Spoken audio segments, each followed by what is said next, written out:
কৃষ্ণ রাধে রাধে। এই যে সোনাদের ভোগ দর্শন করে নাও তোমরা। সব রকম সবজি দিয়ে মেথি ফোড়ন দিয়ে হালকা একটা ঝোল মতো করে দিয়েছি ওদের, আর সাথে দিয়েছি ঠান্ডা ঠান্ডা আম। তো এটাই দিয়েই ওদেরকে ভোগ লাগিয়েছি। অ্যাকচুয়ালি আমার শরীরটা খুব বেশি খারাপ, আজকে সারাদিন শুয়েছিলাম, মানে রান্না করতে পারিনি। সকালবেলা বেগুন ভাজা দিয়েই ওদের গরম গরম অন্ন তুলসী পত্র দিয়ে ওদেরকে অফার করেছিলাম।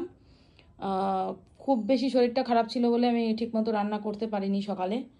তো তারপরে এই কিছুক্ষণ আগে উঠে, মানে একটু শরীরটা একটু ভালো হওয়ার পর তারপরে ওদেরকে আমি রান্না করে ভোগ লাগালাম। এখন প্রায় সন্ধ্যা হয়ে গেছে। কিছু করার নেই, মানে খুব বেশি শরীরটা খারাপ ছিল, কারণ এরকম কোনো দিনও হয় না। আসলে দিনের পর দিন রাত জাগার পর এই ব্যাপারটা হয়েছে আই গেস। তো যাই হোক, আর এই যে দেখো, এই যে জলের মধ্যে আমি তুলসী পত্র দিয়েছি, কিন্তু এটা একটু মানে কালকের তোলা ছিল, কারণ দ্বাদশীতে তো তুলসী গাছে হাত দিতে নেই, মানে তুলসী পত্র চয়ন করতে নেই। তোমরা অনেকেই জানো, আবার অনেকে জানো না, তো সেই কারণে আমি বলে দিলাম। একাদশীতে তুলসী পত্র সব তুলে রাখতে হয়, দ্বাদশীতে কিন্তু তোমার তুলসী পত্র কিন্তু চয়ন করা যায় না। যাই হোক, তো এই হলো সোনাদের ভোগ।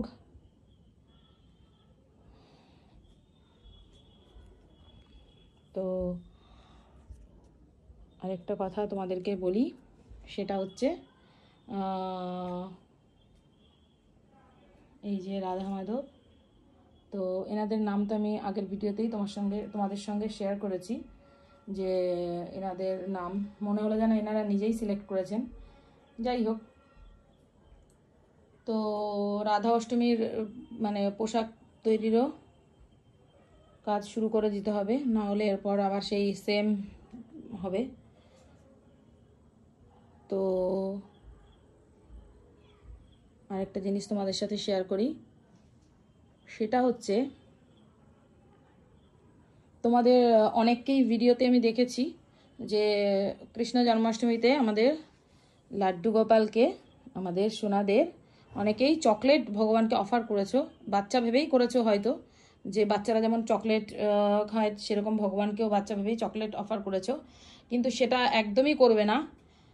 কারণটা আমি বলে দিচ্ছি, কারণ চকলেটে ক্যাফিন থাকে, যেটা মানে একদমই বর্জনীয়, ভগবানকে তো কোনোভাবেই অফার করা যায় না। তো সেই জিনিসটা কিন্তু তোমরা হয়তো জানো না, না জেনেই করেছো, জেনে কখনোই করবে না। তো সেই জিনিসটা কিন্তু আর মানে এটা শোনার পর কিন্তু আর করো না। অন্য কিছু দাও ভগবানকে, কত কিছু আছে, নিজে হাতে বানিয়ে দাও। কত রকমের লাড্ডু আছে, সেগুলো বানিয়ে দিতে পারো, ক্ষীর এগুলো বানিয়ে দিতে পারো, ফল দিতে পারো, কিন্তু তারপরে মাখন দিতে পারো, অনেক কিছু দিতে পারো, কিন্তু ওদেরকে চকলেটটা দিও না, অ্যাভয়েড করাটাই বেস্ট, কারণ দিতে নেই। যাই হোক, এইটাই শেয়ার করার ছিল। তো ভিডিওটা ভালো লাগলে অবশ্যই লাইক কমেন্ট শেয়ার করো। আর সোনাদের আজকে মানে দুপুরের লাঞ্চ, মানে লাঞ্চে আর কি ভোগ লাগাতে আমার আজকে এত দেরি হয়ে গেল, দেখো সন্ধ্যা লেগে গেছে। যাই হোক, তো এরপর ওদের সন্ধ্যা পুজো দিয়ে অষ্টতর শতনাম, যেটা আমি রোজ করি, তারপরে নাম জপ, এগুলো সব কমপ্লিট করব। মানে শরীরটা খুব বেশি খারাপ ছিল, তো এই কারণে আজকে আমার সোনাদেরও খেতে খেতে অনেক লেট হয়ে গেল। সোনারা তো অবশ্যই বুঝবেন যে আমার শরীরটা খারাপ ছিল বলেই আমি করতে পারিনি, না হলে তো এরকম হয় না। যাই হোক, তো এই অবধি।